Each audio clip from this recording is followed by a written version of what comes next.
Ngahlala naye uzonda ukuthula.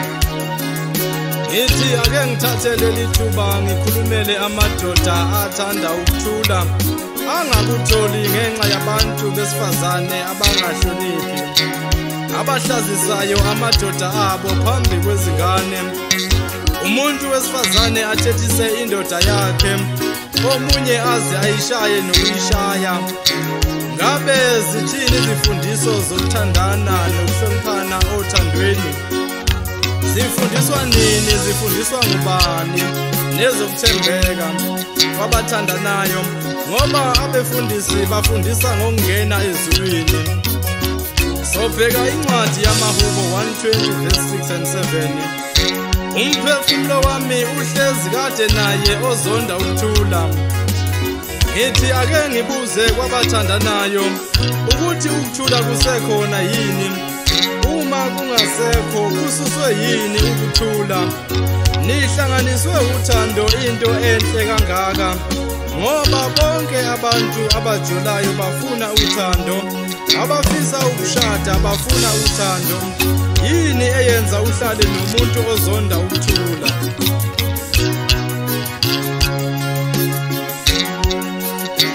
Mina ngingowokuthula, kanti mangikhuluma nabo bangabalwayo. Izaga 15 verse 1 ithi le ncwadi ukuphendula kahle kuyanqanda intukuthelo. Sobheka futhi Izaga 9 verse 13. Umfazi ongaqondiyo unomsindo, unobuwula akazi lutho. Ngabe wena wesifazane ungumuntu onjani kothandana naye? Unakho ukuthula nokuthobeka, noma unomsindo njengomuntu ophuze utshwala? Ithi le nkondlo kade ngahlala naye ozonda ukuthula. Izaga 22 verse 24. Ungahambi nomuntu onolaka, ungahambi nomuntu oyisijaka, abaguquguqukayo. Siyazi ukuthi umuntu uyincwadi engafundeki, kodwa ukuhlonipha nokuzithoba komuntu wesifazane kukhombisa ikhaya abuya kulo ukuthi ukhuliswe kanjani, wamukela ukufundiswa kwabazali. Ongahloniphiyo ukhombisa ukuthi nabazali bakhe wabehlula bemnyala, akabahlonipha. Nawe nxa umthatha lindele ukuthi ngeke akuhloniphe, ngoba ehlule abazali bakhe enguzi lakhe nozibuse. Izaga 25 verse 24. Ithi kulungile ukuhlala egumbini phezulu kunokuhlala nomfazi onomsindo. Kade ngahlala naye ozonda ukuthula. Obheka ukusho kwembhalo engcwele ukuthi yona ithini. Kolose 3 verse 18 ithi bafazi hloniphani amadoda enu njengokufanele enkosini. U-Esteri 1 verse 20 lapho umthetho wenkosi izakwenza uyakumenyezelwa embusweni wayo wonke ngokuba umkhulu. Abafazi bonke bayakuhlonipha amadoda abo amakhulu namancane. 1 Timothy 5 verse 14 ithi ngakho ngiyathanda ukuba abesifazane abasha bagane.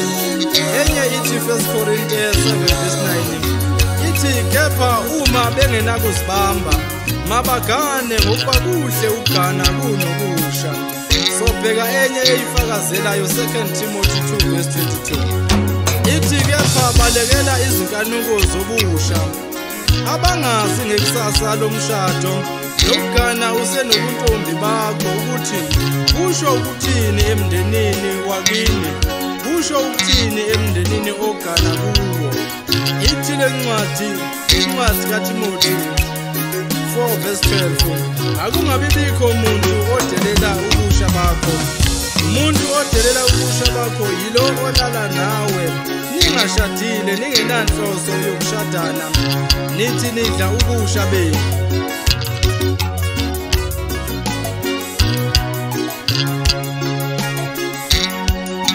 Titus 2:3-4. Uthi kanjalo abesifazane asebekhulile abahambe ngokufanele ungcwele, bangabi abahlebayo, bangabi izidakwa, bafundise ubuhle, ukuze bafundise abesifazane abasha, bathande amadoda abo, bathande abantwana babo. Petro 3:4-5-6. Bahloba ngokunjalo abafazi abangcwele basendulo abamethembayo uThixo, belalela amadoda abo. NjengoSara walalela u-Abrahama embiza ngokuthi inkosi. Eningabatwana benza okulungileyo. uRuth 3:10 wathi, "Kawubusiswe nguJehova mntanami, wenzile kube kuhle ububele bakho basemva kunobakuqala. Lokhu ungazilandelanga izinsizwa, zimpofu noma zicebile. Abanye omama beke bakwenze lokhu ukuthi bakhethele izingane zabo lapho bebona imizi ephila kahle, abanezimoto, abacebile, abadla izambane likampondo.